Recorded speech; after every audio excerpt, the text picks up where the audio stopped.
Commonwealth ஊழல் வழக்கில் சுரேஷ் கல்மாடி உள்ளிட்ட 10 பேர் மீது பாட்டியாலா சிபிஐ நீதிமன்றத்தில் குற்றச்சாட்டுகள் பதிவு செய்யப்பட்டன. தான் எந்த முறைகேட்டையும் செய்யவில்லை என்று கல்மாடி கூறினார்.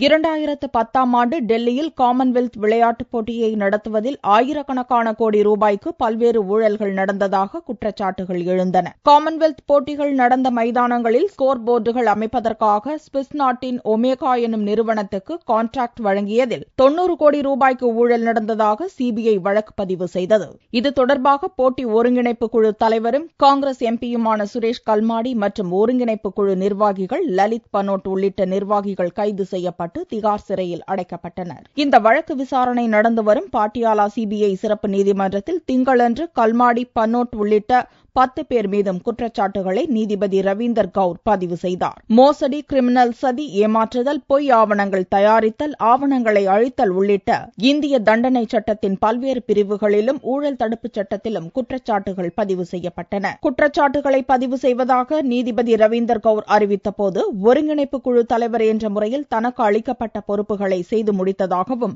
எந்த முறைகேட்டையும் தான் செய்யவில்லை என்றும் கல்மாடி கூறினார். இதைத் தொடர்ந்து வழக்கு விசாரணை 20ஆம் தேதியில் தினமும் நடக்கும் என்றும் சாட்சிகளின் வாக்குமூலம் திங்கள், வெள்ளி தவிர மற்ற நாட்களில் பதிவு செய்யப்படும் என்றும் நீதிபதி ரவீந்தர் கவுர் தெரிவித்தார். இந்த வழக்கில் கைது செய்யப்பட்டு திகார் சிறையில் அடைக்கப்பட்ட கல்மாடி, லலித் பனோட் உள்ளிட்ட அனைவரும் சில மாத சிறைவாசத்துக்குப் பின் ஜாமீனில் விடுதலையாயினர் என்பது குறிப்பிடத்தக்கது.